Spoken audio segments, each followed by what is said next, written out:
بھائی نے ایک اچھا سوال کیا کہ جب میں نے کہا کہ چاروں امام جو ہے انہوں نے صحیح بات کی کتاب و سنت سے کی، پھر ایسی کون سی وجہ ہو گئی کہ چاروں کی نماز کا طریقہ الگ ہو گیا؟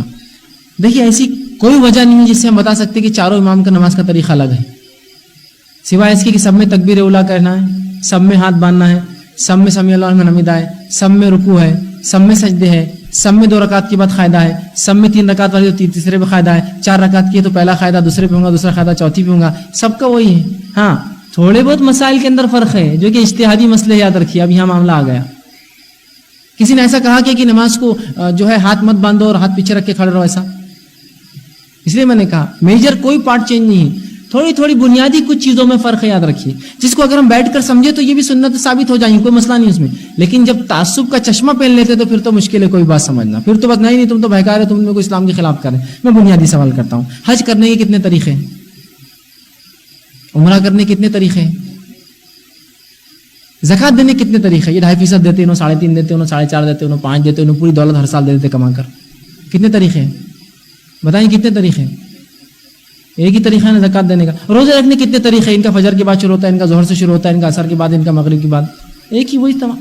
تھوڑے بہت چیزیں ہوتی ہیں جس سے فرق ہوتا ہے، جو علماء کا اجتہاد کا یہ فرق ہوتا ہے، یاد رکھیے، اس کو سمجھنے کی ضرورت ہے۔ تو 4 الگ طریقے ہو ہی نہیں سکتے، طریقہ وہی ہے جو سنت ہے، کہ تمام ارکان ہو رہے، سوائے اس کے جو نبی اکرم صلی اللہ علیہ وسلم سے صحیح احادیث سے ایک ہی معاملے میں 2-3 الگ عمل آتے، اس کو اختیار آپ کر سکتے ہیں، اس میں مسئلہ نہیں ہے، سمجھ رہے آپ بات کو، لیکن وہ الگ نہیں ہے کچھ بھی۔ جیسا کہ آپ صلی اللہ علیہ وسلم جو ہے رکوع میں جاتے تو کبھی جو ہے سبحان رب العظیم پڑھتے، کبھی سبحان رب العظیم و بحمدہ پڑھتے، کبھی اس کے علاوہ بھی پڑھتے سمیع اللہ لمن حمیدہ ربنا لک الحمد، کبھی ربنا ولک الحمد، ربنا ولک الحمد حمدا کثیرا طیبا مبارکا فیہ، کبھی اس سے بھی لمبی لمبی طویل دعائیں پڑھتے۔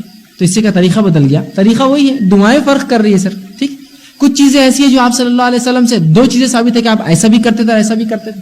کچھ چیزیں تو ایسی جس کے اندر اجتہادی مسئلہ، جیسا مثال کے طور پر حدیث میں الفاظ ہے آپ صلی اللہ علیہ وسلم رکوع کے بعد جب اٹھتے تو ویسا کھڑے ہوتے جیسا پہلے کھڑے تھے، لیکن کیسا راوی حدیث نہیں بتاتے، خالی بول دیا اس نے۔ اب ظاہر سے کچھ چیز ہوتی ہے جو دیکھے بغیر سمجھ میں نہیں آتی کیسا کیا، تو کچھ علماء کہتے ہیں، اور کچھ لوگوں کا عمل بھی ہوتا ہے، جب سمیع اللہ لمن حمیدہ کہتے ہیں تو ہاتھ باندھ لیتے ہیں، ہے نا، اور کچھ ہاتھ چھوڑ کر کھڑے رہتے ہیں، ہے نا، ایسی ہوتا ہے نا، کیوں؟ تو کچھ علماء نے کہا کہ پہلے کیسے کھڑے تھے، مطلب قیام میں کیسے کھڑے تھے، ہاتھ باندھ کر، تو وہ ہاتھ باندھتے ہیں۔ کچھ نے کہا نہیں، پہلے سے مراد نماز سے پہلے کیسے کھڑے تھے، ہاتھ چھوڑ کر، تو ہاتھ چھوڑ کر۔ اجتہادی مسئلہ، اختیار دے دیجیے امت کو، جو کرنا ہے کیجیے اس معاملے میں۔ اس معاملے میں کوئی حنفی، شافعی اور مالکی کا فرق نہیں، یاد رکھیے، سمجھ رہے ہیں بات کو۔ اب ہم خاموخواہ اماموں کے نام لے کر اپنا مفاد نکالے تو یہ ایک الگ مسئلہ ہے، اپنی بات منوا یہ الگ مسئلہ ہے۔ دوسرا، ایسے بہت سے مسائل تھے